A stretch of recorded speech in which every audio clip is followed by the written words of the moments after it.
कल तक हमने बात की थी कि जो डी नाम वाले लोग होते हैं वो किस तरह के होते हैं, आज उनकी पर्सनैलिटी किस तरह की होती है। आज हम बात करेंगे ई नाम वाले लोगों की, कि जो ई नाम वाले लोग होते हैं उनका स्वभाव, उनकी सोच, उनकी पर्सनैलिटी, उनका करियर किस तरह की होती है और रिश्ते उनके किस तरह के रहते हैं, ये इस बारे में हम बात करेंगे।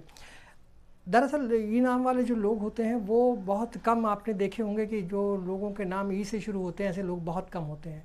लेकिन जो लोग होते हैं वो बड़े एनर्जेटिक लोग होते हैं और एक उनके अंदर कमी ज़रूर होती है, वो फ्लिटी टाइप के होते हैं। जहाँ बैठ जाते हैं वहाँ दूसरे आदमी को वो कंपेयर करने लगते हैं कि इसके मेरे पास भी ये चीज़ होती तो मैं इसके साथ रहता, तो इस तरह की चीज़ें जो है वो फ्लिटी टाइप की चीज़ें होती हैं और दोस्त बनाने की कोशिश करते हैं और वो इस तरह की चीज़ों में इन्वॉल्व ज़्यादा रहते हैं। ये उनकी सबसे बड़ी कमी है। सोशल होते हैं, सोशल दिखने की कोशिश भी करते हैं, ये बताने की कोशिश भी करते हैं कि वो लोगों से बहुत कनेक्टेड हैं, हार्ड वर्किंग तो होते हैं और इसके अलावा सेल्फ मेड होते हैं, अपने आप को बनाते हैं। जो ये लोग इस तरह के भी होते हैं कि एक बार अगर कोई काम करेंगे उसका फल की चिंता वो बाद में करते हैं, पहले काम कर लेते हैं। तो उनको लगता है कि पहले काम करना चाहिए, उसके बाद उसकी फल की चिंता करें। रिलेशनशिप का जहाँ तक है, वो रिलेशनशिप में ये एक जगह नहीं रुकते, इनको जो कई रिलेशंस चाहिए, तो इनको जो है रिलेशनशिप में ज़्यादा रिलेशनशिप रखने में मज़ा आता है, इसलिए ये फ्लर्टी नेचर के होते हैं। शादियाँ इनकी अक्सर हमेशा लेट होती हैं।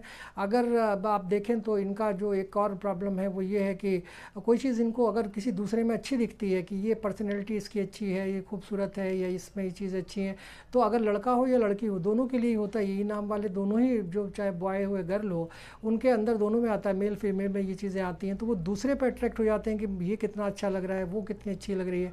इस तरह से चीज़ें इनके अंदर रहती हैं, तो इनको इससे बचना चाहिए, ये गलत चीज़ है इनके लिए। और अपोजिट जेंडर के लिए जितना इनको अपोजिट जेंडर के लिए जाते हैं, वो उनके नज़दीक होने की कोशिश करते हैं, वो इनके लिए रॉन्ग हो जाता है। गुस्से पर भी इनको कंट्रोल करना चाहिए, गुस्से वाले लोग होते हैं। सोशल जो इनका सोसाइटी है उसमें कई बार प्रॉब्लम आ जाती है, क्योंकि ये फ्लर्टी टाइप के लोग होते हैं, तो इनको थोड़ा सा इससे बचना चाहिए। पर्सनल चीज़ों को दूसरों से शेयर करते हैं, ये गलत चीज़ है। अपनी पर्सनल चीज़ों को दूसरों से शेयर नहीं करना चाहिए।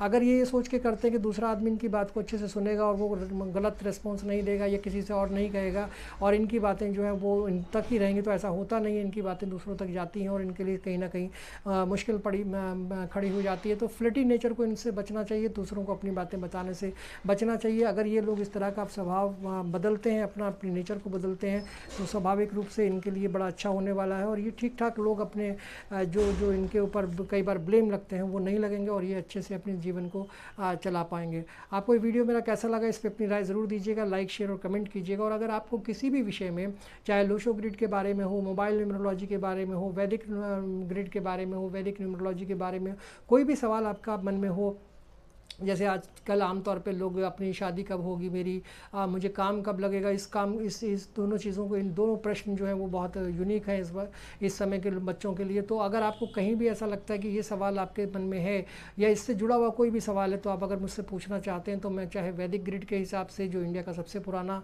वैदिक न्यूमरोलॉजी है उसके हिसाब से, या लोशो ग्रिड के हिसाब से, या फिर अगर आप चाहें मोबाइल न्यूमरोलॉजी, ये भी बहुत इफ़ेक्टिव है, क्योंकि आजकल आप जो बात करते हैं एक दूसरे से वो कहीं ना कहीं मोबाइल के थ्रू करते हैं और ये जो वाइब्रेशंस हैं वो का आपको फ़ायदा देती हैं। तो इसलिए आप मोबाइल को भी न्यूमरोलॉजी के हिसाब से भी चीज़ों को चेंज कर सकते हैं। आपके मन में अगर कोई सवाल है तो मुझे कमेंट कर सकते हैं, या मेरे नंबर पर 7302423355 पर मुझे व्हाट्सअप भी कर सकते हैं। मैं आपके सवालों के जवाब देने की कोशिश करूँगा। आपको मेरा वीडियो कैसा लगा, इस पर अपनी राय ज़रूर दीजिएगा, लाइक शेयर और कमेंट कीजिएगा और चैनल को सब्सक्राइब जरूर कर दीजिएगा। Thank you so much.